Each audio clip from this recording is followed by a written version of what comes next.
I come to know you actually before I met you was, when was it? I was on YouTube. Yeah. And I don't know, you know, the algorithms, how they work, yeah? Yeah. And I remember your fight came up, you know, the leg break, the famous one. Yeah. With what, Tommy something? No, the other one. Wayne Brown. Wayne Brown, yeah. So it came up, and then I was looking for your walkout. I saw his face, yeah. I was like, yeah, he's got that kick, like, you know that look, yeah, like every North African has in it, like. You see what I'm saying? So I was watching it, and then anyway, it ended the way it ended, yeah, with the poor guy breaking his. What happened to Wayne Brown anyway? I think Did he retire? I think he didn't fight after that. Did you speak to him after? No. You just literally bopped off. They took him down. They took him to hospital, innit? And then what? Didn't you find out? Nah, Find out, but you know. See, it's not like. See, I think what people associate this UK scene and these type of shows is like with UFC, where you. But I don't even know this guy. Yeah. So like, when people start making this beef up. Yeah. Like, who are you? I don't even know you. Yeah. So like, I didn't even know. Like, didn't know him. I met him at the. Like, obviously we got matched up, and then at the press conference, we met. Was he the one that was giving it? Yeah. He was giving it. Yeah. So I think it was for the show basically, and I'm sure the promoters were like, obviously they're trying to, because even when we fight, I remember one of the cringeworthy things I used to hate was I would cut weight, and after you cut weight, you got to film the pre-roll, like. You know, the face, like, you know, what you're going to do to him. Oh, right. So you'll say, I've had a good camp, I feel good. Yeah. No, you can't say that. Say something really violent. It's like, oh, God. And think about it, you've had no water, and you. So this is literally on the day? The day before. So right. the weigh-in, and they do all like the shooting and everything on that. And is he there? So I would go first, or he would go first, and you're waiting. Yeah. So when he's done, then you have to go. And I've seen your those pictures you showed me, like, yeah, I was like a skeleton, man. You look like you were dead. Yeah. I was like, you were dying, bro. Yeah. I think I was dead. And what weight were you cutting to? 77. Yeah, 7. Yeah. So hard cuts. So they make you do like all the promo stuff before. Yeah. But I remember they were trying to promote a game, and that was the worst. A game? Yeah, it was. They had a game like EA Games. Yeah. They had another one, but they were trying to promote another company, not EA Games or nothing. But they said, like, let's get the UK MMA fighters onto it. Do you remember what game it was? It was a fighting game, but I can't remember what game it was. Straight to Android. Yeah, probably. It's one of them ones, but what year was this, man? 2010 or 2000? No, it must have been 2012 or that time more. So it mustn't have been that good. Yeah. So it went up. But I don't think it even kicked off. Like, so then I probably might have been the problem for it, though.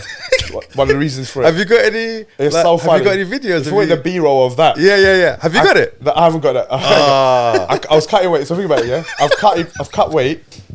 I'm out of it. Yeah. Then they said to me, "Can you promo this thing?" They said you have to say supremacy.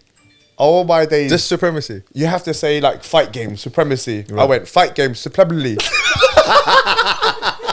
And this went on for about 15 minutes. So, yo, bro, I don't think this is for you, yeah? Keep it moving. I could not say it. Oh my God. So I couldn't say it. But and you know, in your head, you're like, why? You know how to say the word, but it's not coming out. But you're severely dehydrated. Yeah, bro. Man, it was just, that's what I said. Little things like this. And then when you look back here, you just laugh. It's so funny. Even like your friends. They say, how you feeling? Yeah. You think, like I'm dead, bro. Can you not see my face? How do you mean how am I feeling? Or we'd meet someone and they'll say hello and you try to have a conversation with them. Yeah. And that's not happening either. Like he's saying hello and you're saying, my name's Khalid. Yes, I'm going to fight or something. And it's like complete opposite. And you think, why are you not? It'd be good to talk to Amir about what's happening in the brain, bruv. Because what happens is you need 60 grams of carbohydrates for your brain to function properly. Yeah. So when you've gone severely dehydrated and all this stuff, and obviously we take our water content out. So there's loads of cutting. So your cognitive kind of and obviously, and the thing is though, as soon as you rehydrate, like you're okay. After an hour, you're fine. You'll talk and you'll be buzzing, like kind of thing. But just that period where it's probably the hardest period where you weigh in and just after, because your body hasn't acclimatized to it yet. Yeah, and that's the difficult part. And then that's where the bit where they want you to do all the stuff, and it's like get in and get out. And plus, you want to leave because you want to go home and rehydrate. Yeah. So So after weigh-ins, you go home. Yeah. Obviously. No, not or really. hotel or whatever. No, I'll tell you what used to happen. So you would weigh in.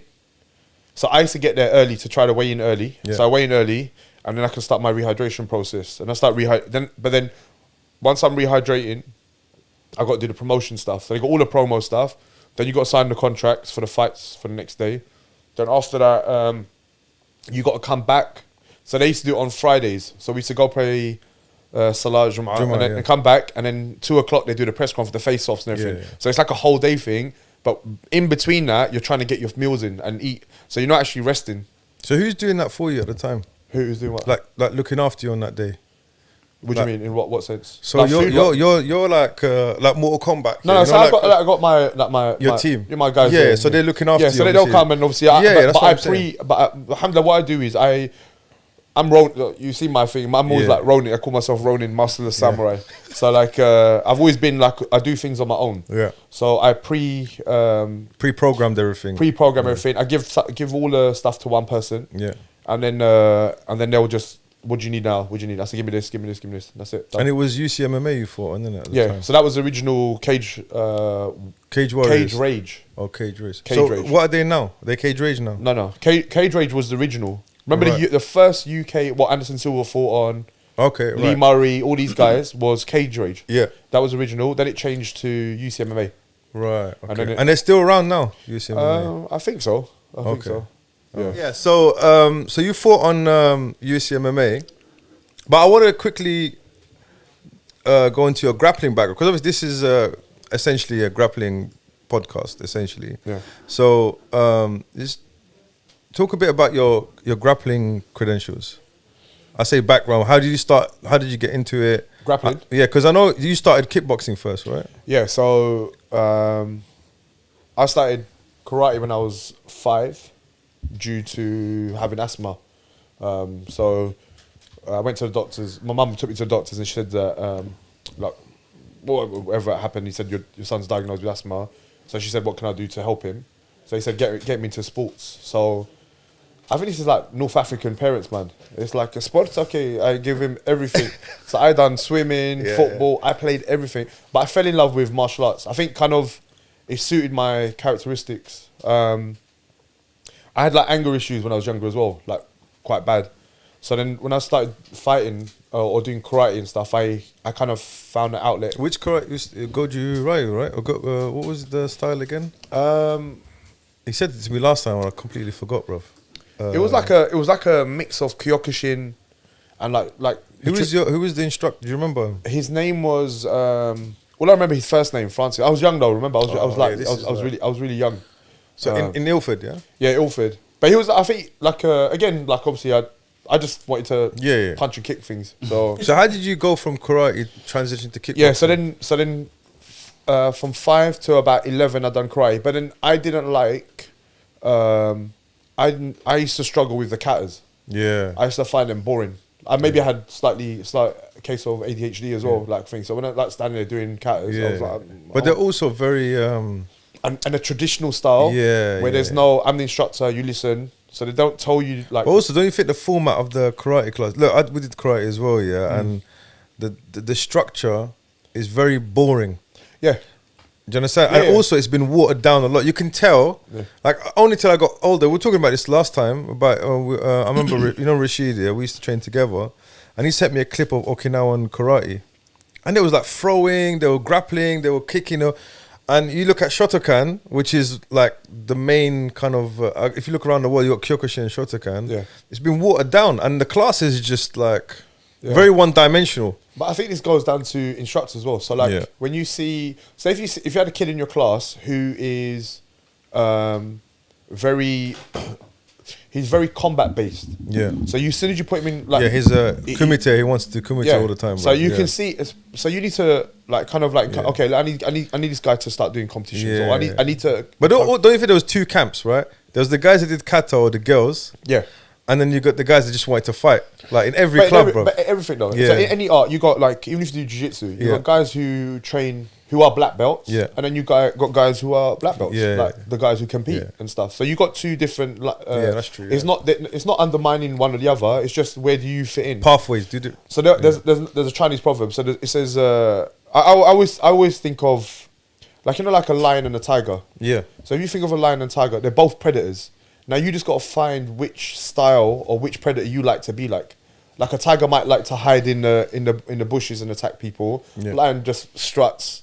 So you got to just find that type of instructor, that type of art. Okay, this is me. This is how. I think that was my journey in. So you 5. So at 11. At 11, I kind of like. So dropped off. was that your decision? Did you say like? Yeah, I kind of. It wasn't hitting what I needed to. So like fighting wise, Yeah. it wasn't doing what I wanted to do, and then I kind of like dropped off. I still trained, but not in a club. Yeah. And then when I was 18, I started kickboxing. And So then, from 11 to 18, yeah, I didn't really. you were like Ryu basically. yeah, going yeah, to, yeah. I was just I you know, like yeah, bro. you know the end scene in Ryu, like when he's like got the bag, Take the bag and try. So So you were I- just going club to club. Not even club to club. I just used to train. So like just On your own? On my own. I was Okay, like, interesting. Yeah. So I how was did that? How did the? Jackie So you Chan, must have Jackie Chan. just, Bruv, I remember watching No Retreat, No Surrender.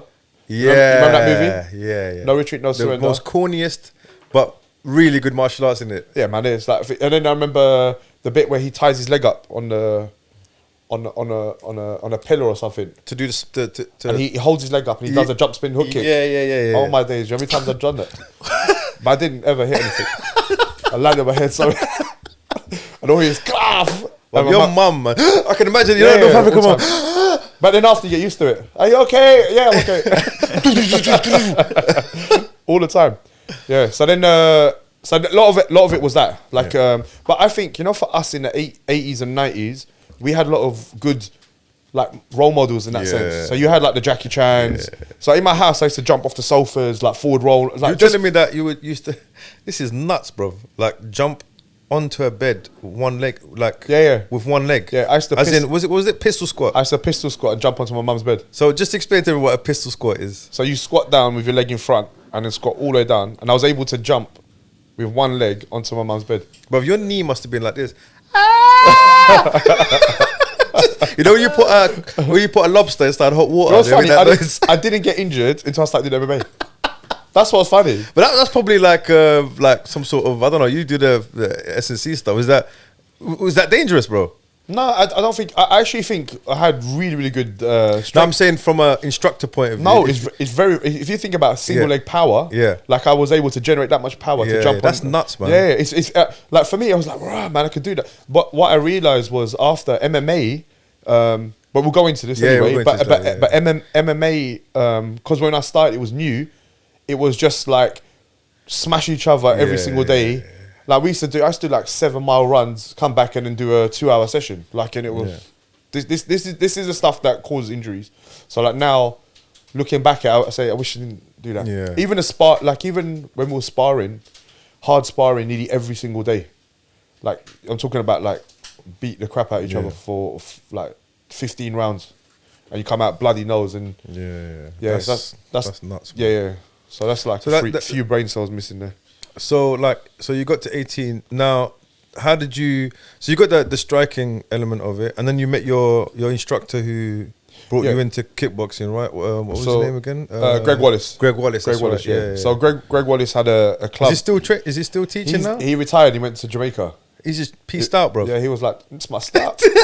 I'm done. Backed out. And So that's do you it. reckon he's teaching over there? No, Nah, he's just done. He's done completely. Yeah, I think he just stopped. That's really rare, man. Yeah. How old do you reckon he is at the moment? He must be in his 70s. I always try in his 70s. I always tried to work out his age, but he never wanted to tell me his age. Right. But then I started working out how he got his dans, because when you get your first dan, You got to be minimum 18, innit? yeah, you Or- got to or be 18. But I remember him saying to me, he was 23, 24 when he got his first dan, but at that time he was a 7th dan. So every dan you got to wait 2 years. So Right. Yeah. first dan to second dan you wait 2 years. Yeah. Then you got to wait 3 years for third dan, 4 years, 4 so on, years, and yeah, so yeah, on. yeah. So I worked out, I was like, he must be at 56, 57 at that time when I was 18, 19. Right. So Yeah, that was so that's 20 years on. So yeah, so he must be like nearly in his 70s. But he was very, very good. Yeah. I think we gelled very well. I gelled with him very well. Yeah. So I eventually, so I got my black belt through him, and I got my. He left. He must have left when I was 21. I Right. think So he's been in Jamaica all that time. Yeah, he just stopped. He just stopped, and he thought that's it, done. I think Was that all he was doing? Yeah, he was teaching. So he was just teaching. He never had a job or anything. No. He used to work for Ford, I think, before. Okay, right. And then he used to teach. But he was. I think he had his plan to like I want to get out of this country kind of thing and like, enjoy retirement and stuff. So at 21, you got your black belt. Yep. And he left. Yep. So now you're the Ronin now, Yes. officially. Yeah. I'm gonna share a story with you guys quickly. Yeah.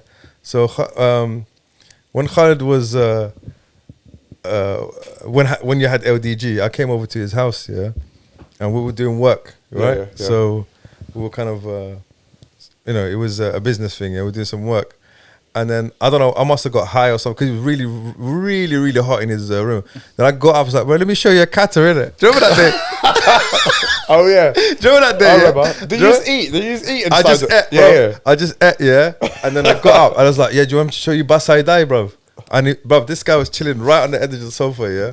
And he's looking at me, and I'm like, yeah. I know, wait. I went, go on then. Go on, yeah, he went, go on then. He's just eating, watching. No, he just ate. I knew he was. No, because this guy, this is what he did. He goes, let me bring up, what's that American, Rob, something, Superfoot. Bill Superfoot Wallace. Yeah, he goes, let me bring up Bill Superfoot Wallace, yeah. So he's brought up videos of Bill Superfoot Wallace. I don't know why I'm saying his whole name every single time. But anyway, it's just a wicked name though. Yeah, it is. And, bro, you see his kicks, bro. He's a G though. He's a proper G, yeah. So we've watched a few Bill Superfoot Wallace, I've done it again, videos. I just started getting gassed in it. Reminded me of my old karate days, yeah. Then I started doing kata. But I don't know how he did not laugh, yeah. He was just looking at me like this. Please don't tell me you finished the kata. Bro, I've done the whole thing. He let me do the whole thing. Like, and then you know what? You know when you realize driving home, I was like, that was dumb. He didn't rate me at all, but he's looking at me like, yeah. I talk a bit about that the grappling. So it's up till now, yeah. You've been striking the whole. I mean, did you have any idea that there was anything like, for example, wrestling or grappling or anything? Yeah. I mean, did you know? I've always even from a young age, like 10, 11, 12. Yeah. Because that's what I said to you. I was like, I think maybe at 11, because I didn't love all that stuff. I was like, I'm not feeling it. Yeah. But I couldn't. There was no jiu-jitsu. There was no. I didn't know any of wrestling clubs. I was like 11 years old. Yeah. And then I went to at 18. This is when I actually started. No, 19. I started jiu-jitsu. Okay. And this is quite a funny story, to be honest. Yeah. And sorry for the guys that this happened to. Actually, I'm not. I don't care. You deserved it. I was coming home from uni, and I remember. 1 second, you at uni, bro? Yeah, I think I was. What were you studying? Pain. Yeah. Pain. Yeah, I was coming back from uni. And What did you? Just sorry. What did you do at uni, bro? What did I do? Yeah. I was lost. Did you finish though? Yeah, I finished. I done a degree in. This is the strangest degree. It's called leisure management and leisure management and strategic planning.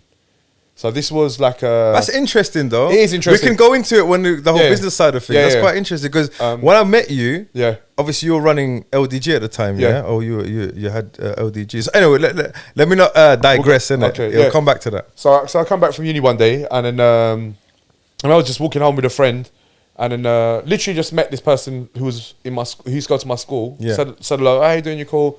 This person jumped on the bus. I was crossing the road.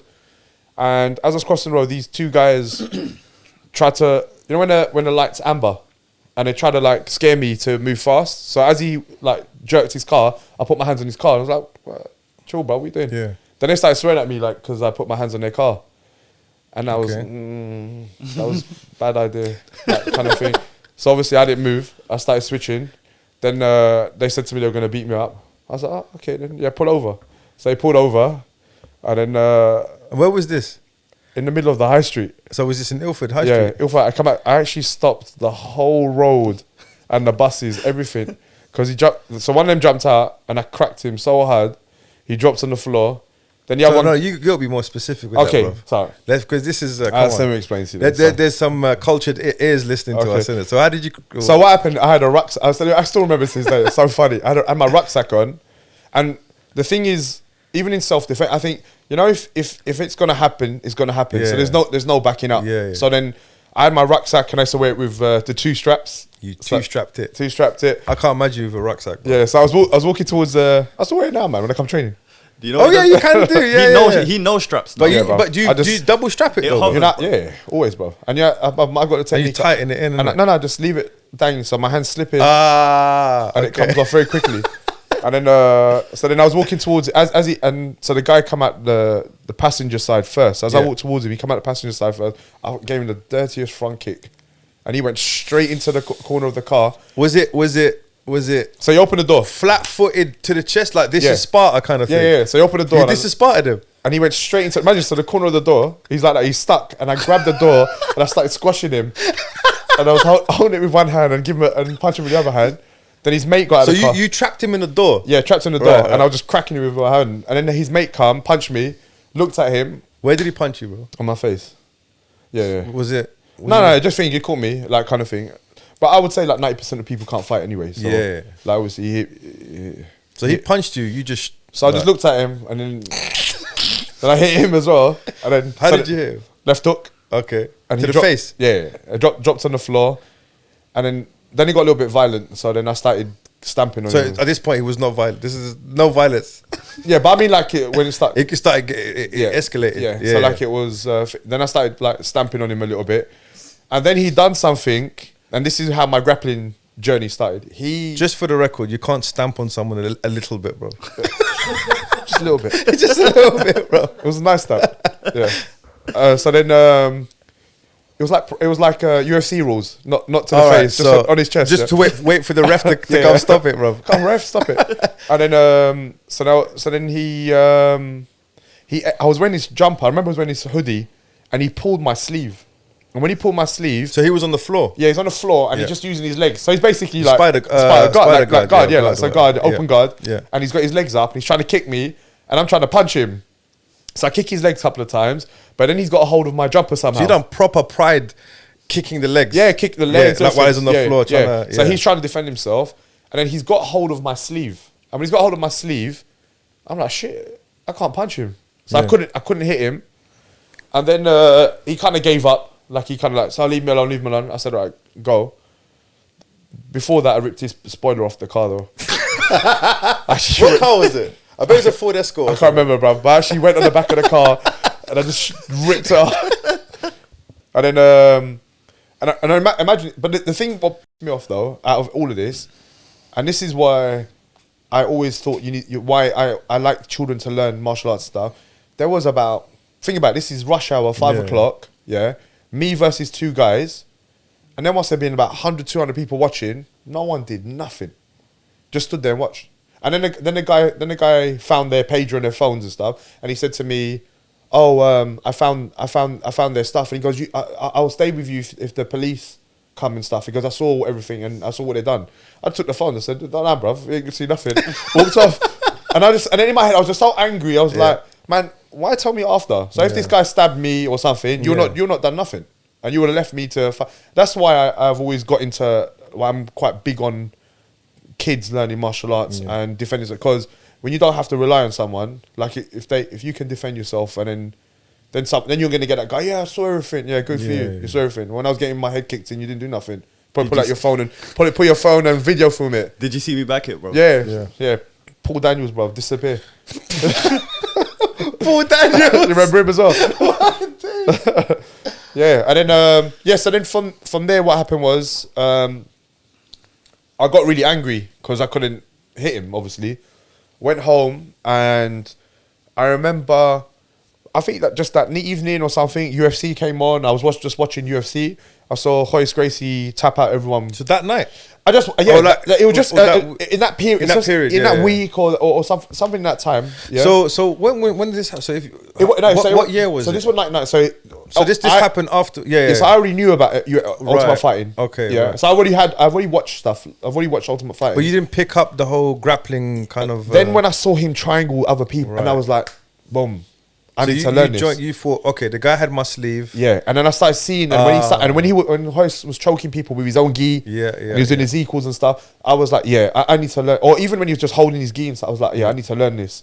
So what I did was I bought every Gracie videotape, like all the videotape. But that's VHS. Where did you buy them from, bro? Back in the day, but I had to order it from the Budo store. Oh, in Walthamstow. Yes. Yeah, and I ordered. Mike, He's still there, by the way. He's still there. Still there. Oh, dude. wow. I think the owner passed away. So if you're not dead, I apologize, but I think he passed away, or his son's running it, or his brother, or something like that. Okay, yeah. So I bought all the Gracie. But he doesn't sell jiu-jitsu gis, which is ridiculous. He's just kept it the same format, bro, since That's it. we went on board. Wow. Did you pick it up or did they deliver it to you? No, I bought it and it got delivered. And I also had other videos of like, because I was always into, like, obviously because I didn't have an instructor, so I was trying to always learn, and I would buy stuff and look at other arts and stuff. You know, this is the thing as well, people don't understand, especially the younger generation, is that access to information that we had. Crazy now. Like, firstly, no internet. Nothing. I remember we used to have, so there was Budo Store. Yeah. Then you used to have the Martial Arts Illustrated. And what was the other ones? Martial Arts Illustrated, Combat Magazine. Combat Magazine. All of those magazines, And they all come from, there's a couple from the UK, right? Yeah. And then you got, we had a, in Mare Street, no, just before Mare Street, right next to Hackney Bars, we used to have, there was this shop, the guy, I think he's still there. Yeah, he is. Is he still there? The video guy. Bro, this guy, he would have all the Jackie Chan movies, he'll have Kung Fu. I remember going in there, just seeing all the weapons and all that type of stuff. And that was our kind of gateway to martial arts. Yeah, you see what I'm saying? That was like, and that's the only information that you had. There was nothing, there's no internet. There was nothing available. Nothing. So, like it was amazing that the way things have changed now. Yeah, I mean, like now, there's no reason why you shouldn't be. This is it. And also, there was a lot of fakery as well. Oh, too much. There's too many fake senseis and too many. Even now, bro. Like even now, but now they get exposed, innit? Like there's still loads of that. to be honest, I you know, at the gym, we have a lot of parents. Obviously, they bring their kids to wrestling and stuff, and so I always ask them like, "Did your kid train before or whatever?" And the amount of people that say to me, "Look, I trained." There's this. I can't remember. I'm not going to expose them on here, but there's like a karate chain. It's like a franchise almost. Yeah. So I remember I was exposed to that. Like the guy came up to me, goes, "Do you wanna teach karate?" Like, I'm like, "Okay." He goes, "Yeah, you don't need experience. We'll put you through a training program, and the training program is like a month or something, and then afterwards you just start teaching and stuff, innit?" So, but back in it was full of those. Yeah. Like it was literally every club almost. Yeah. And then you had like a lot of, I remember where we used to train, a lot of bouncers. And that's how I found out about UFC and all that type of stuff. It was through the bouncers and all this stuff. Yeah. It was really weird because there was no children's classes. Yeah. Like it was just you train with the adults, man. That's how it was before, right? Yeah. And it wasn't geared towards kids and all that type of stuff. But anyway, so yeah, so I started. You bought the Gracie. What are they called? It was Gracie in Action, isn't it? Or it was that. I remember it was the green videotapes, and it was Horion. Yeah. So was it the one with where they show you the fights that they used to have Gracie challenges and then they would break it down? And no, this was actual full. It was such a good instruction as well. Yeah. So you can see even these kids now how good. Why their dad was a very, very good instructor, and. These ones, Gracie Jiu-Jitsu Basics. But look how young he is there, man. It's such, and that's Hoist in that video. Well, underneath. So it was him and Hoist doing Hoist was the and by partner. The way, all his brothers, Hickson, all of them, they all say he's the best teacher. He's a very good teacher. All of us, he's the best teacher. He's a very, very good teacher. He doesn't get enough props as well, man. Because I met him in 2014. I went to train out there. It's very interesting. They don't drink. They don't the Gracie diet. The Gracie diet, a very healthy lifestyle. Even the kind of etiquette, the way they are and stuff. Yeah. So then after give props to my boy Rishi because he got choked out bare times. Because when I started learning that jiu-jitsu, I just kept going to his house and then choking him out. So like, what kind of instruction was it? Literally, like, So you're basically exactly how you get basically the Gracie Academy, Gracie Combatives, combative basically. stuff. No, it was actually the full gi stuff. Okay. So this is guard, this is mount. yeah. So then that was my first exposure to it. And then what I did, I started like watching the videos, practicing myself. Then obviously just get victims. And then just don't tell her what I'm What doing. about your brother? Did he escape? My brother. Did he? My brother don't train. But did he ever? Did you ever practice on it? He was not having. No. it. I think after 18, he was like, I don't. Yeah, you're I long. don't- Yeah, I don't. Like, I don't know Yeah. if you ever see Khalid's brother, like literally, I don't know how they came from The the same people. same lineage, bro, same line. I mean, obviously they look alike, but No, we don't look alike, man. yeah, little bit, bro. Nah, we don't look alike. They don't look alike at all. I think a little bit. Yeah. Little bit. Never heard that. Like, if you said to me, this is my brother, I wouldn't say, no way, No, man. yeah. Obviously, like, Yeah. I mean, he's ugly, innit? But we're from the same mum, innit? Avenge me, Khalid. Avenge me, bro.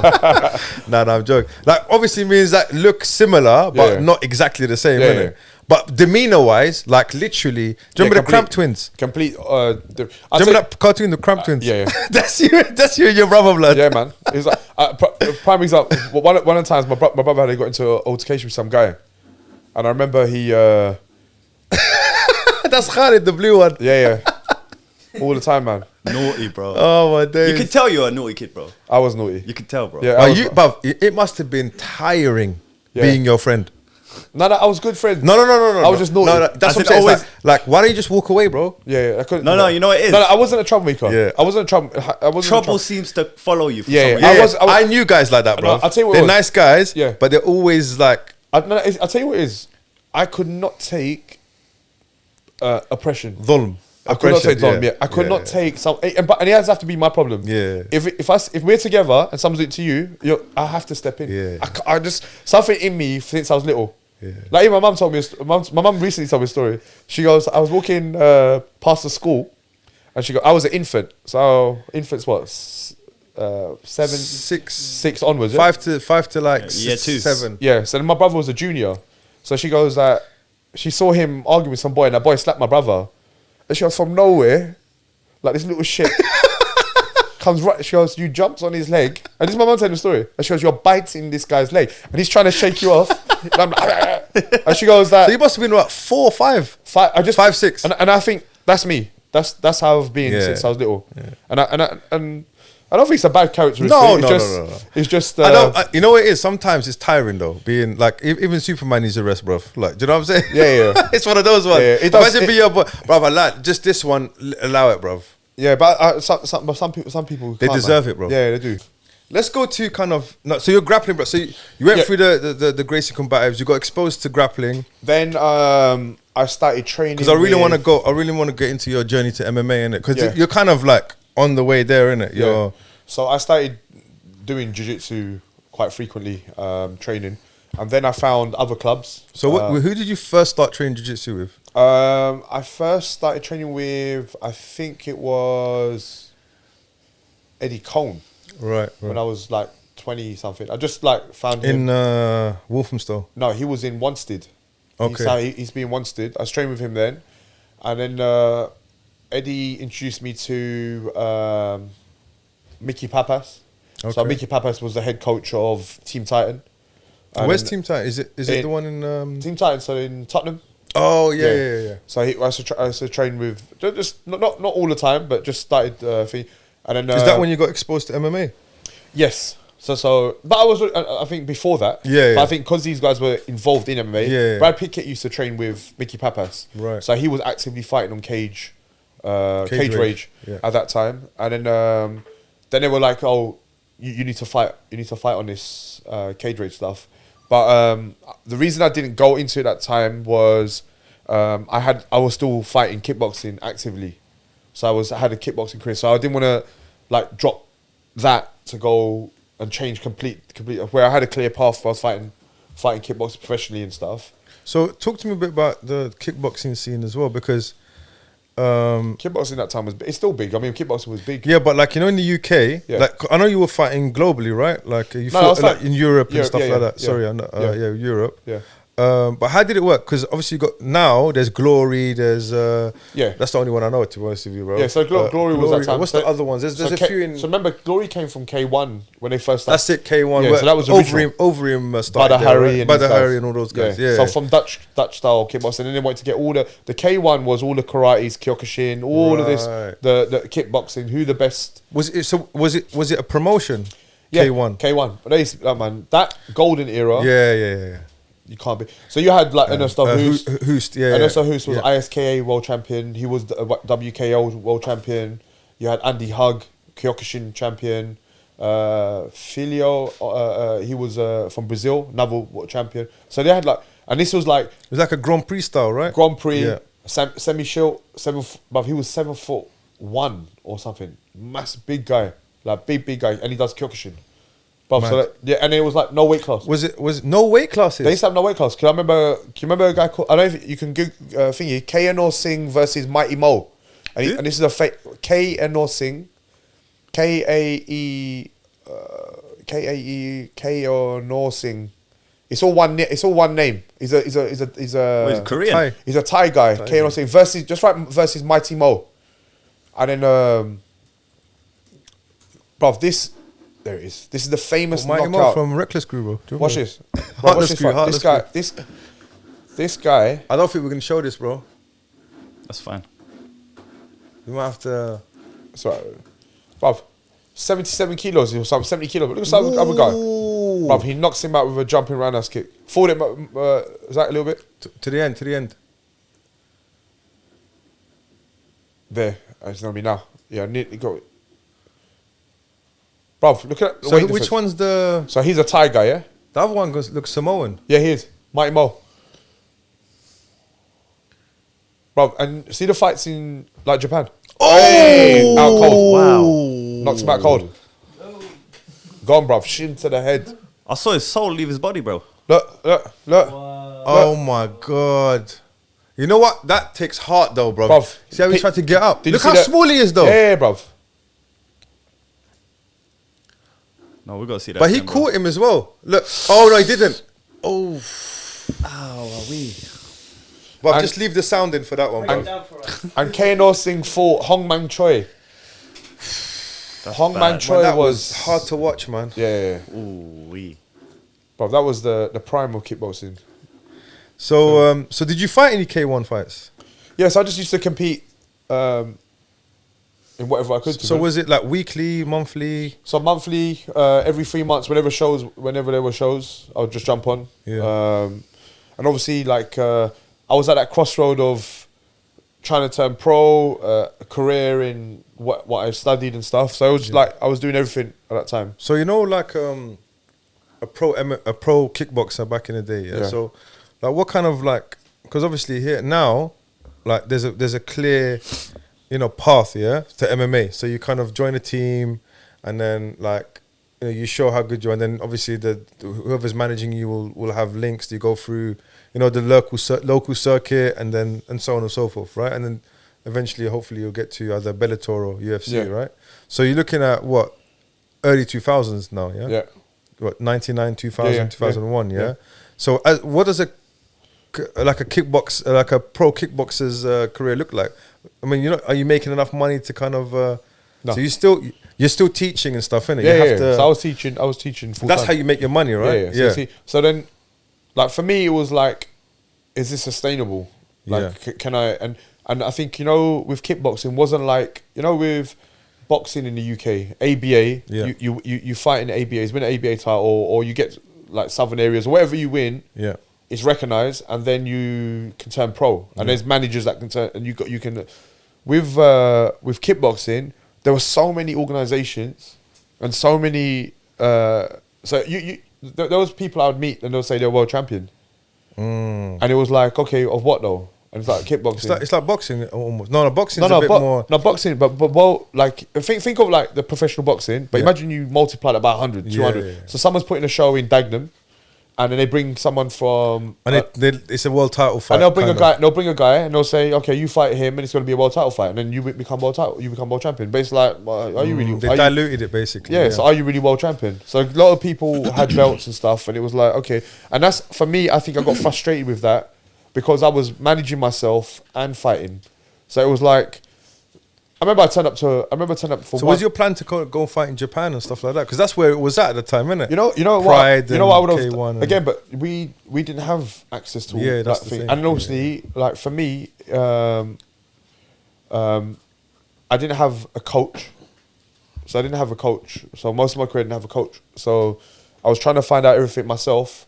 I think if I went to Holland, I think because Holland has their Dutch kickboxing system Yeah. is the equivalent to the ABAs in the UK. Right. So that clear path you would have got, because you can see all the guys who fought in the K1 were from, majority were from Holland. Yeah. One of the reasons I kind of changed my direction was I had a professional fight, kickboxing fight, and then I organised everything myself and everything, and I went to the competition, and then the first thing the guy said to me, I said, "Oh, how you doing?" I won't say his name, but I said, "How you doing?" And he said to me, "Oh, where's my money for the ticket sales and stuff?" And I was like, Well, the kickboxing. the kickboxing, all that to the promoter, the thing. And I was like, he goes, "Where's my money?" And I was like, "Yeah, you say hello first." And he was like, "Nah, mate, money makes the world go round." And I was like, "Oh, okay, cool." So then gave him his money, but then something in my head was like, "Yeah, you know what? These guys are just gonna use you, abuse you, and I've got no one like watching my back, kind of thing." So it was difficult. So I started trying to make decisions where I could look after myself. And the UK scene was still not happening. That's what the problem was. Like even if you wanted to get into it, you'd have to go. You'd have to go to America. You'd have to go to America. Yeah, You'd have to. And even then, what you got Bisping? He only got in because of no. He got in because of No. See, again, like if you look at UFC was gonna flop, and the reason that it succeeded. Ultimate Fighter. Ultimate Fighter. Yeah, that's that's how I got into UFC. That was bro. the make or break. That was the make or break. That first episode. Yes. And then that's who was the? So you had like Josh Koscheck, Chuck Liddell, Josh, and Thing in the first one. No, this was the fight with. This was the Randy fight. Jackson. No. Randy Jackson. What's his name? I met him as well. Forrest Griffin. Yeah. He used to be a police officer, right? Oh, is it? Yeah. Lovely guy. He's tall, really tall. Such a nice guy, man. Yeah. So these two fought each other, and this is the fight that. Decision. Yeah, but it was a war, bruv, and people loved it, and I think that's what made UFC because otherwise they were gonna flop, man, big time. Yeah, Tough really kind of propelled it, because that's how I found out about UFC. I didn't even watch UFC one. You know, even LDG the concept of LDG was so. I would actually go out and say we were the first gym to actually do MMA. If you actually think about it, like a proper commercialized gym. So we had S&C, like the gyms you see today, like the UFC gyms you have today and all this stuff. We had a commercial gym, studios, like with all the other classes, spinning classes. And then we had jiu-jitsu classes running. We had kickboxing classes running. So it kind of like brought everything in one place, which wasn't around that time. So even like in the UK, to have a thing, we had wrestling classes.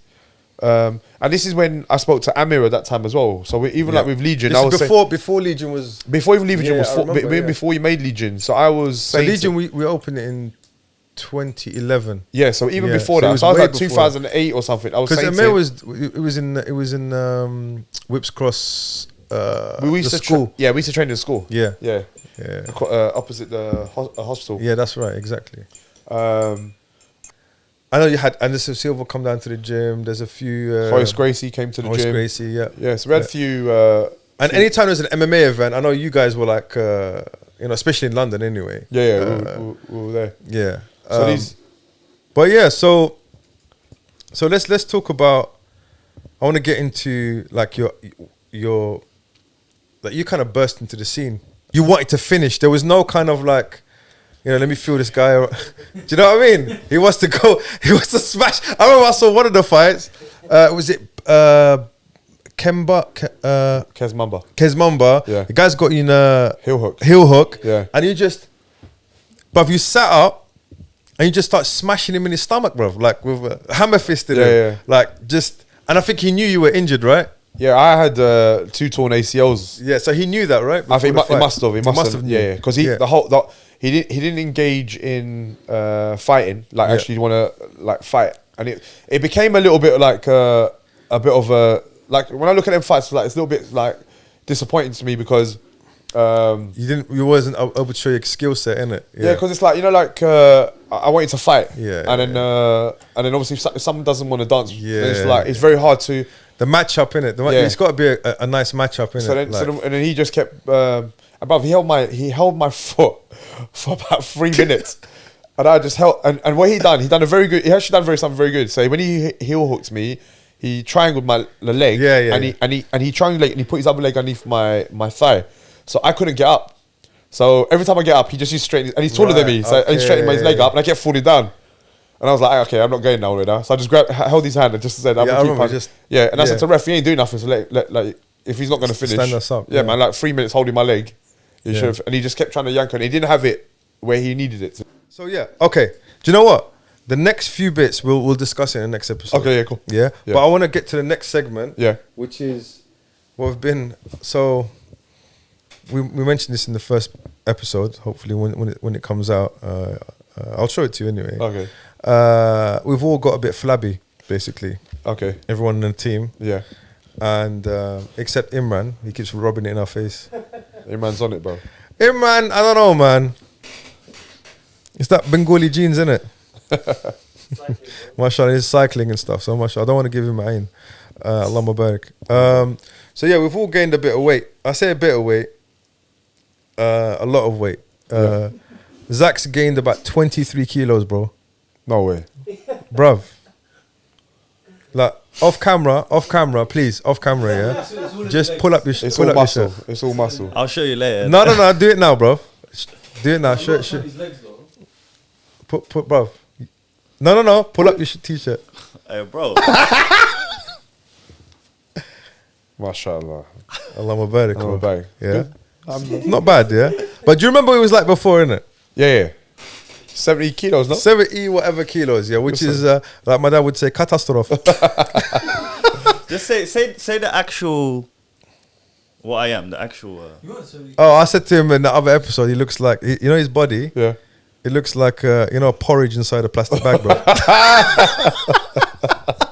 Nah, but you know what? I only say that just to kind of because I'm in the same boat. Like Yeah. I've had injury and eat like a haluf, Yeah. which means pig in Arabic. So we wanted to kind of. I know you've got a new ebook coming out. Yeah. Called inshallah. Carb It Right, Carb it right. and Allah Mubarak, you're looking trim. Alhamdulillah. Yeah. Alhamdulillah. Yeah. And so I think first what shocked me, you gave me a little sneak peek of the ebook, and what shocked me was how much food you have to eat. Yeah. Yeah. Is it a lot? No. It's not the amount. Yeah, because sometimes when you think diet in your head, you're starving yourself. Yeah, Right? yeah. Do you have That's to- what I mean. Oh, okay. Sorry, don't. Yeah. That's Yeah, what I I was mean. like, Yeah. okay. No. As in. That is, you get a good, good amount. Yeah. Yeah. So, I don't know. How do you want to do this? Do you want to talk a bit about the ebook and why you about- decided to kind of bring it out? Yeah. I know you've got some plans in the future which you may or may not share Yeah. right now or maybe in the future episodes. But let's say you're gearing up for something, right? Yeah. Let's just put it, and you can use your imagination. Everyone that's listening anyway Yeah. and watching, right? So, so just tell us a little bit about this and why you decided to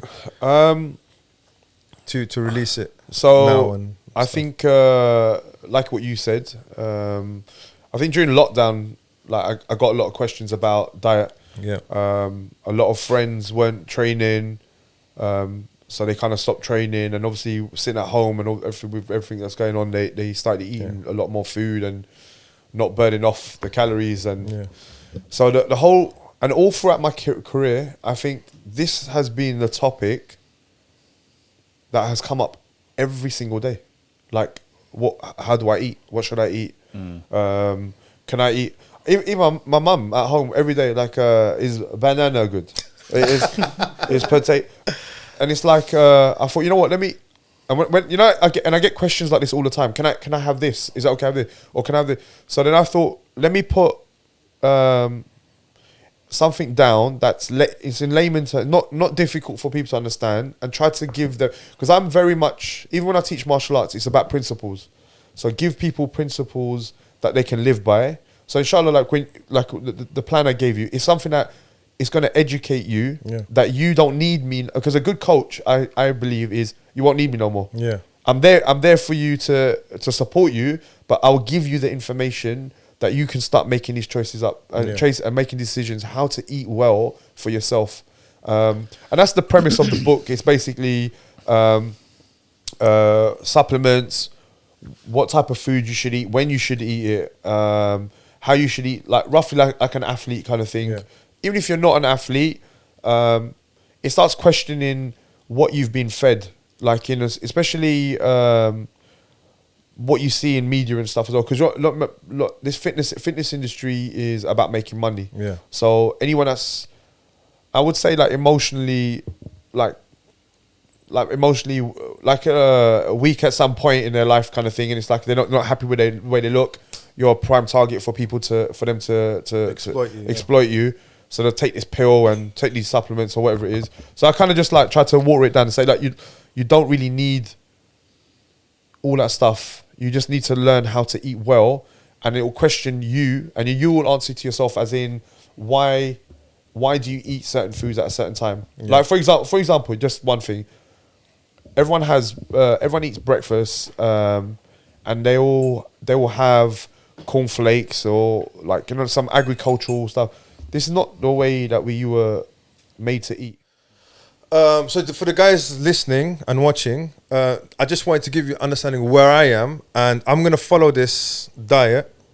And I hate calling it a diet. I call it a regime, it's not a protocol or whatever it is. Way of life. Way of life. Yeah. So it's literally healthy habits, lifestyle change, and all that type of stuff. So what I'm gonna do, just for the benefit of everyone, I know you're releasing it soon. Hopefully next week, maybe next week, or the next week. Yeah. So it'll be available on his on khalidismail.com. We'll leave the details on the show notes and also on the YouTube description.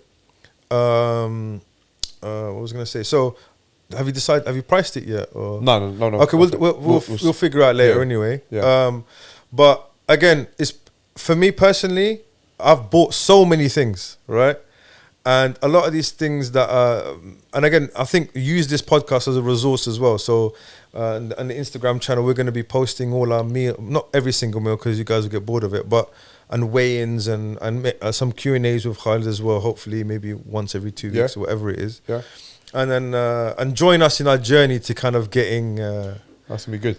Yeah, it's going to be good. I think so. And I feel like again, look, I'm 37, Zach's 28, we're different ages. So everyone different lifestyles, we all got kind of like I think you said one thing. Go on. You know, anything that you start with, I mean even us being Muslim, you have to have the niyyah. That's it, intention to do it. So like now, you can have the best diet in the world, if you don't have that intention to start and to do it correctly, it won't work for you. Because what will happen, you'll find, like I got someone else, I gave him the plan to follow, and I said to him, you cannot cheat for 3 to 4 weeks. I don't want you to have nothing else but the food I'm giving you, because what happens is you overindulge. Yeah, you're gonna overindulge. You're gonna go and it's Yusuf's birthday or his thing, and you're gonna have a cake and stuff, and it messes up. And what happens? You never know how many calories you take in, so it messes up the whole thing. So I said, if you can stick with it for 3 to 4 weeks, what will happen is you'll get that little bit of weight loss, and you'll see the changes. And as soon as that happens, then you'll start seeing the progress, and that's where you have to be disciplined and also train as well, right? Yeah, but you should train. Yeah, but the thing is though, you'll never out-train a bad diet. Yeah. You're never going to just diet first. But I used to train twice a day, and there's times where I didn't eat good, when I was stressed or whatever it was. And this is another factor that happens when you're stressed though. I never used to, I wasn't eating good. And again, you're human, and then don't feel bad about it. Yeah. Do you know what I mean? That's another thing. If you're going through stuff, like, don't beat yourself up about it. Because there's a whole nother thing about mental health and stuff as well. Yeah. But, when I used to train twice a day, I didn't look the way I wanted to look. But then I done certain tweaks. Then, alhamdulillah, like it changed and stuff, and I got to where I want to get to. Yeah. And especially in the last 7-8 weeks. I've seen a difference. Yeah. But what I said to you last time when I saw you, I was like, you don't. I mean, your head's the same size. If you know what I'm saying. Yeah. No, but you don't shrink. You don't shrink. No, seriously, like because before I remember I mean, there was a period where you look skinny. you look your face. You look gaunt. Yeah. And there's no definition because Yeah. you should be filled out at the top. Yeah. So what happens is as well, like for me, what I do. So I don't. Like now you've done these diets and stuff. Yeah. So what I've done is. I actually went up to 17, 18 stone myself. I forced myself to get 17, 18 stone. Reason why was I wanted to feel like what an overweight person felt like. And then when people say to me, just go for a walk, it's hard, bro. Yeah. So now you have compassion for people who are like overweight and their struggle. So like you understand what they're going through, the cravings and all this stuff as well. So it's like, and it's also a lot of it is emotional. Yeah, for me, I know for me when I've got a lot of work on and things are kind of becoming overwhelming. That's when I find, you know what? Firstly, I'm not prepared for the week. Preparation is key. I think that's why with this Carb It Right diet that you've got coming out, is that it gives you an actual meal plan. Meal plan. Yeah. And the thing, not only then you can actually write up a shopping list. Yeah. And you go out shopping, you buy those things. And then stick to it. Stick to it. Yeah. And because I don't meal prep. That's I don't like to meal prep. I like to have my food fresh. Yeah. But I have everything else. It's there. It's so there. if you need to make it, it's it's there. It's just because I can't do the meal prepping stuff. I can't. And to be honest with you, like the reason why we did it on the podcast is to bait ourselves up. Because I mean that was your idea, Yusuf. I think that's good. No, it's good. It's good because I put on so much weight, man. That I was about 75 before I got married. And now I'm 95. And you've been training as well, yeah? Or no? Yeah, it's not. To be honest with you, and just not really. And the food. Yeah. Not really. You've seen me a few times, right? Yeah. But not really. Do you get what I mean? It's just like I eat a lot of junk when I go home. A lot of emotional eating.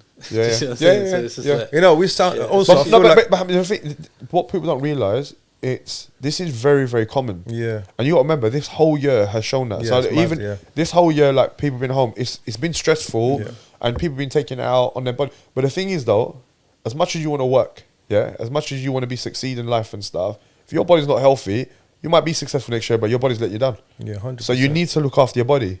That's number one. If you got no health, there's no work, there's nothing. Also, there's nothing else. Spiritually as well, like as a Muslim as well. Yeah, 100%. Like you're feeding your spiritual side, very important. But was it you that posted that today? Yeah. What was the? Taking care of your body is as important. Yeah, as your spiritual. Because I give you an example. Yeah, waking up for Fajr, for example. Waking up for those who are, if you're listening and you're not Muslim, Fajr is the morning prayer, right? And the morning prayer is the first bench press you do that day, bro. Is your duvet. Yeah.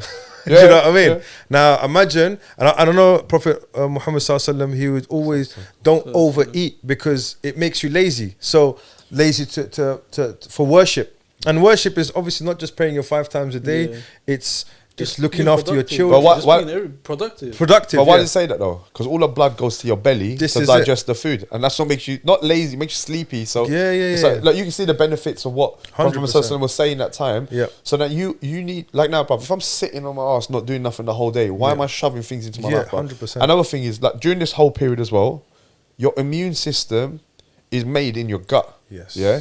So if you're feeding if you're worried about everything that's going on, obviously everyone should be worried about what's been going on in the world and stuff as well now.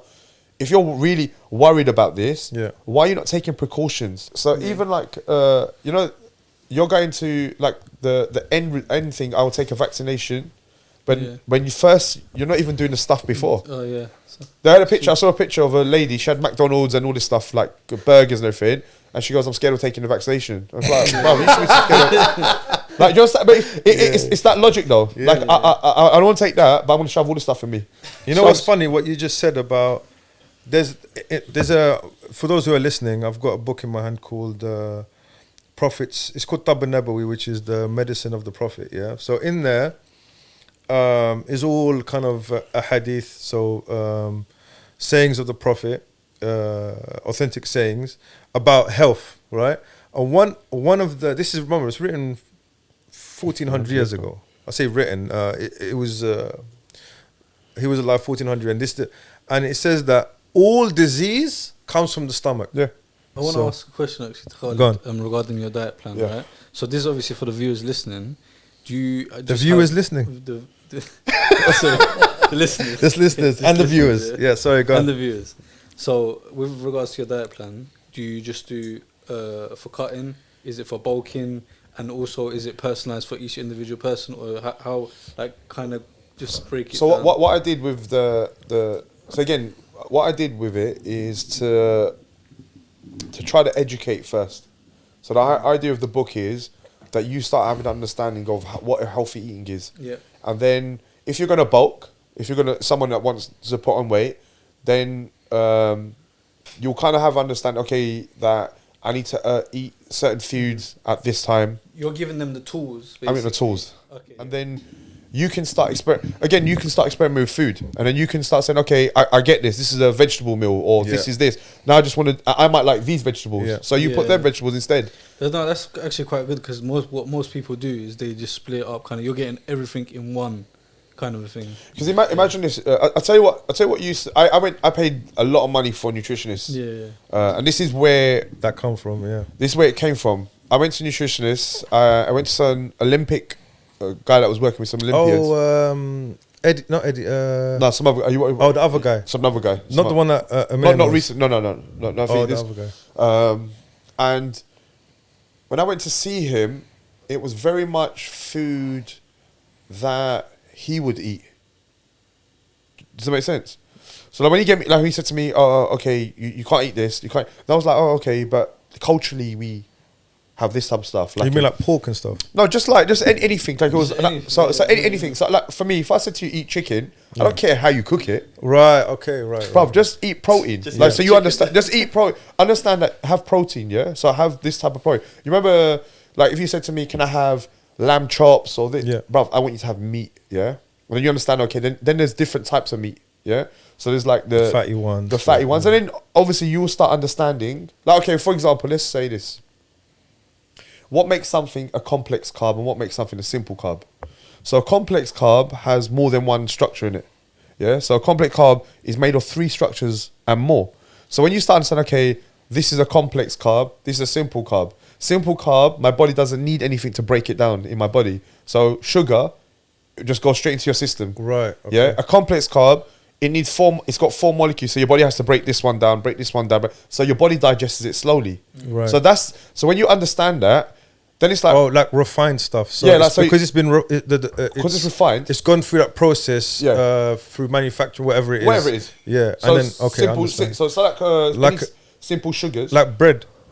Yeah, bread would have like very simple. Yeah. thing. So then what happens once you have white bread, especially white Yeah, bread? Yeah. yeah. So white bread, you have it. Your body's just not going to utilize. It will just go straight Yeah. into your system. And it'll bloat you up and all that type of stuff. Yeah. What effects it does on you? Everyone's different. Yeah. Yeah. So some people like they'll eat bread, right? Yeah. But then what happens is complex carb will have complex. So you understand what the structure is. Now you just have to decide, and there's nothing. But educating yourself. Yeah. So now you understand. Okay, is sweet potato a complex carb? Yes. Is brown rice? I like brown rice. I'm gonna have brown rice. Do you get it? Or I like sweet potato. That's complex carb. But you can eat sweet potato every day if you want to because you like it. I don't care. Also, another thing that you Sorry. said to me as well was that eventually you figure out that you eat similar foods every day. You do. Do you know what I'm saying? So, 100%. like, if you just did a diet, so what I would suggest we do, yeah, maybe it's not the right time actually. I was gonna say like keep a food diary for 1 week, but I want to start on Monday because this expanded waistline. I think start. Just start, innit? I think Yeah. start. So Monday's the 1st of March. Tomorrow I'm gonna go shopping. So you guys should. I've never done a diet, bro. So this will be my first diet. Yeah. So we'll do it together. But yeah. What, Yeah. we're going shopping together as well. Yeah, bros. We're gonna go shopping.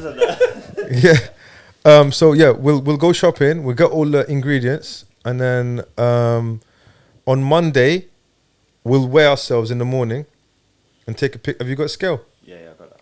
What about you? Yeah. Yeah, I've got a scale. We'll take a picture of our weights. If we're Yeah. starting on I Monday, saw my weight this morning. If we're starting on Monday, we need to 102 kilos. Huh? If we're starting on Monday, we need to go on Sunday. Yeah, tomorrow Sunday. Yeah. That's what I said. Oh, I thought you said Monday. Are you right, bro? Sorry, bro. Tomorrow you're going. No Tomorrow you're carbs. Here go Tomorrow carbs. guys today, shopping, bro.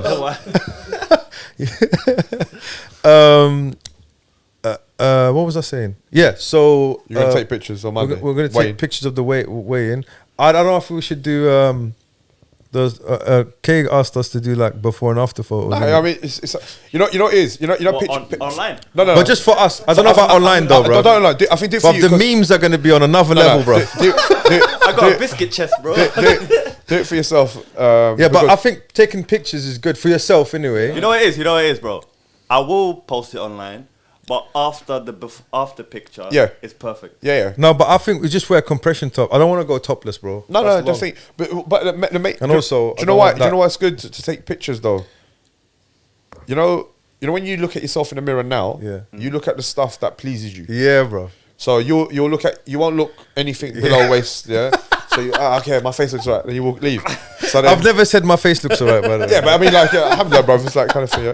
So it's like, but then when you see a picture of yourself, it's like, right, but like old pictures. Like when you see I old went- pictures, yeah. oh my god, I was that big? Oh, I was overweight. Or I was really slim.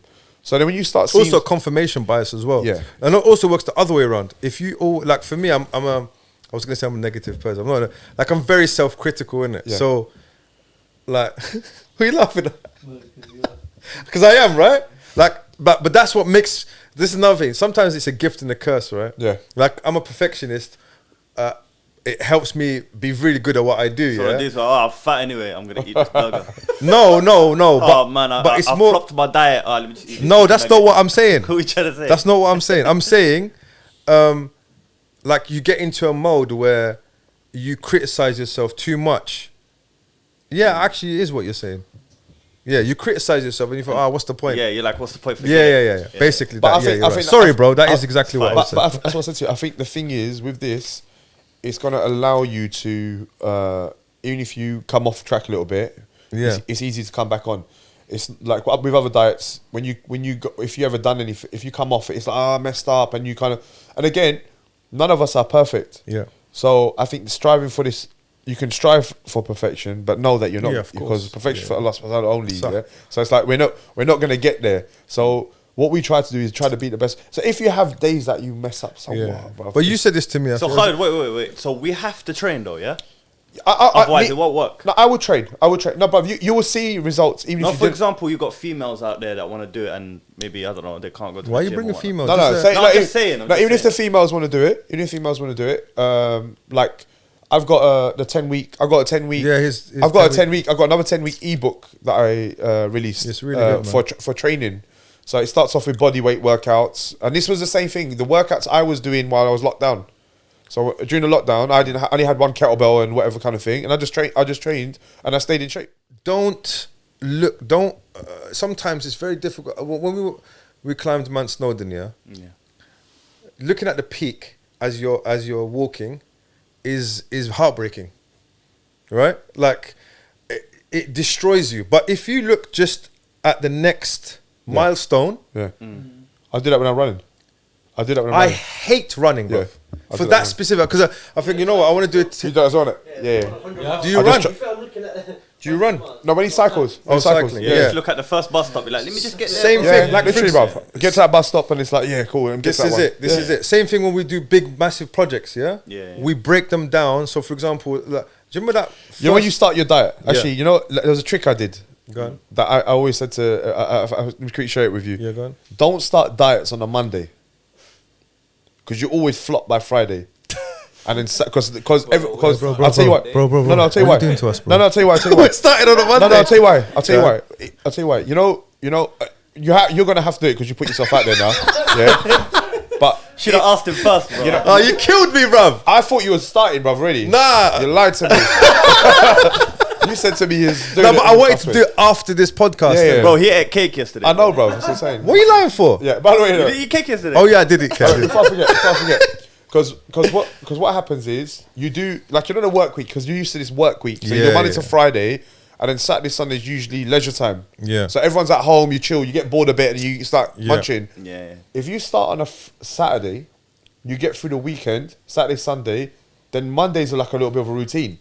And then what happens is you end up doing 7 days. So you need to.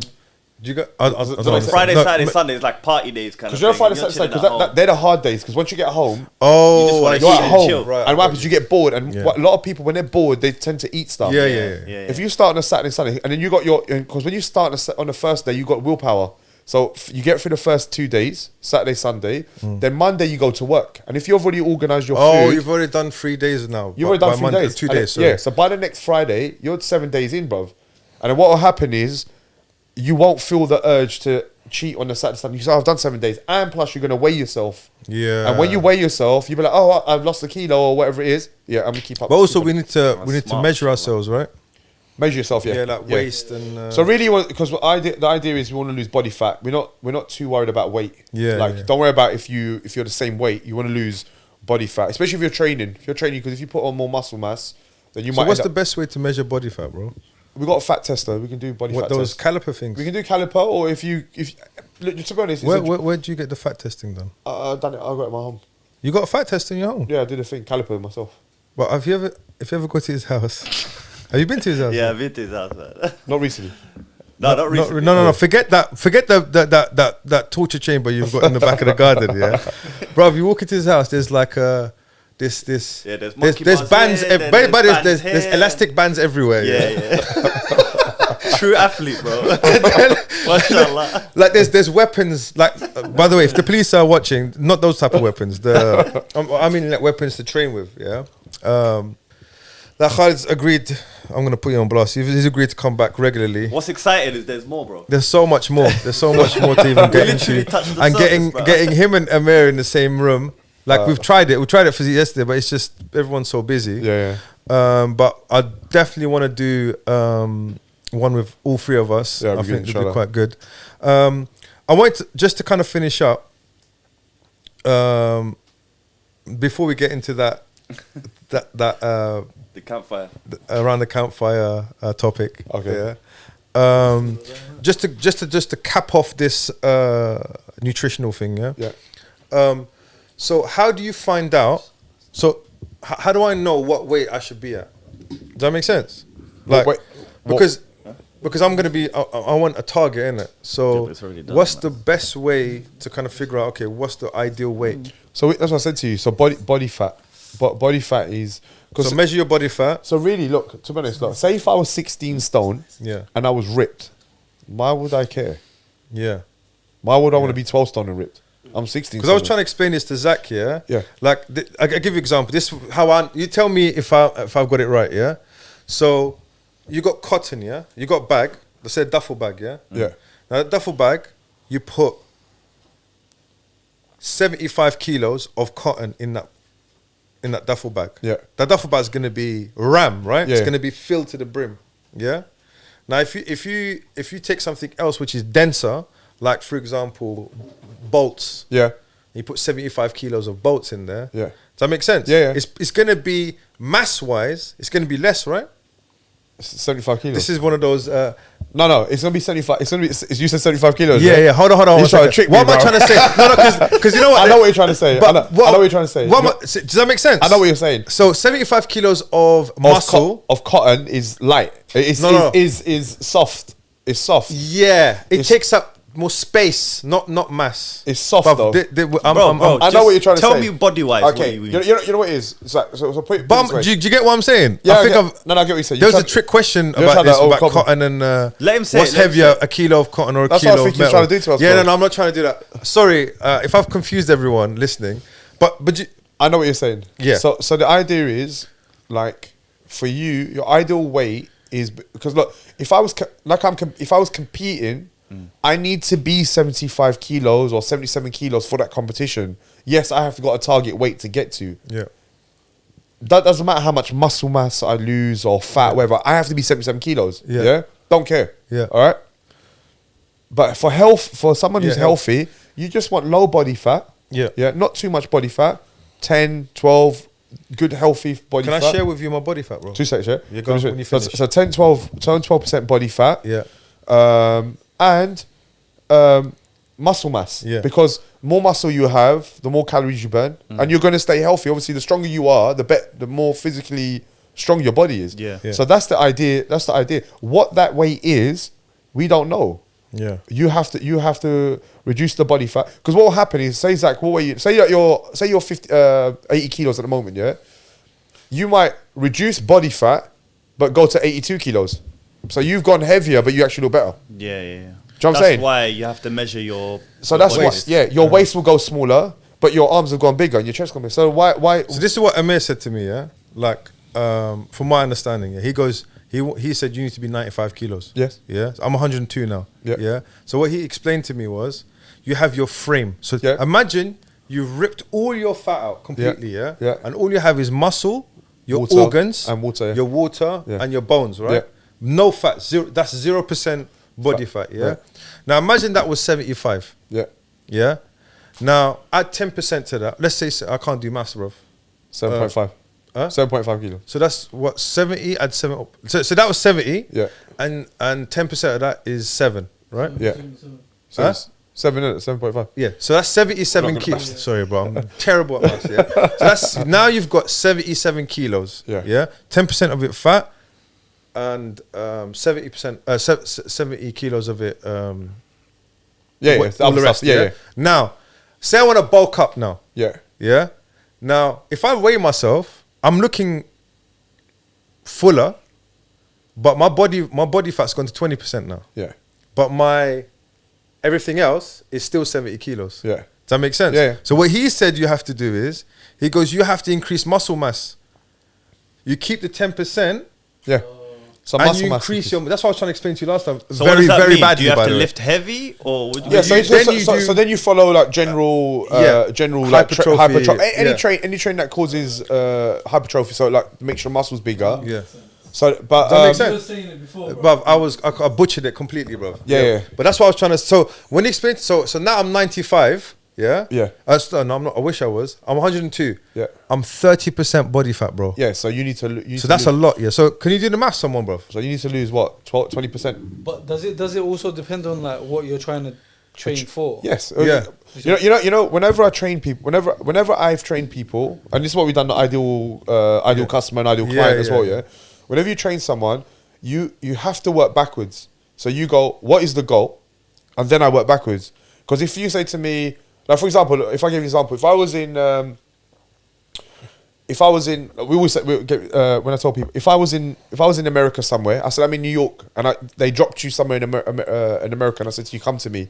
The first thing you need to find out where you are, because I'll say to you, how long's it gonna get to me? You won't know until you know where you are. So Right. then we can write a roadmap. Okay, so it'll take you 6 hours, 8 hours.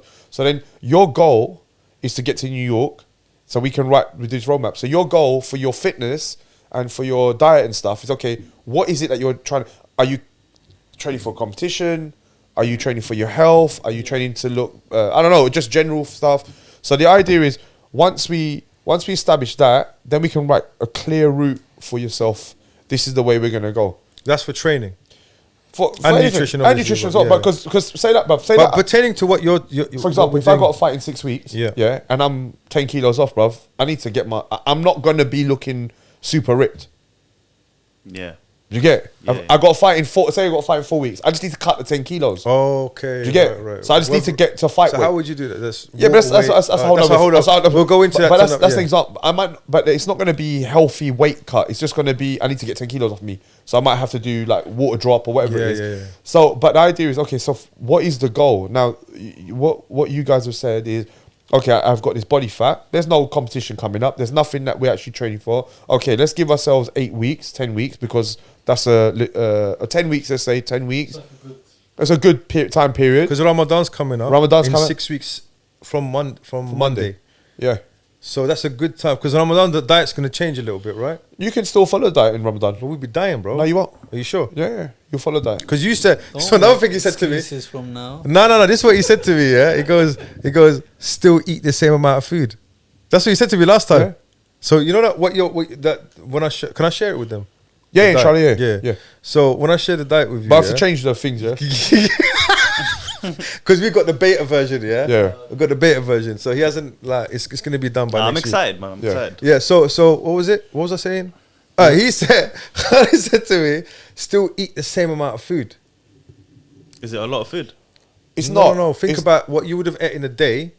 You have to eat at night. Oh, but that's yeah, if you're yeah. training though. That's another thing as well. Yeah, innit? but again, Mohammed, that's what I said to you. Look, for me, what I do is Because you train all the time, so you have to eat that food. no, but throughout even the night, innit? even during Ramadan. So what I used to do was iftar was my first meal. Yeah. So you have avocado and eggs and whatnot. Yeah. So no, but even if I have that, but I look at it as my first meal. Yeah. Yeah. I go tarawih, pray, and then I train.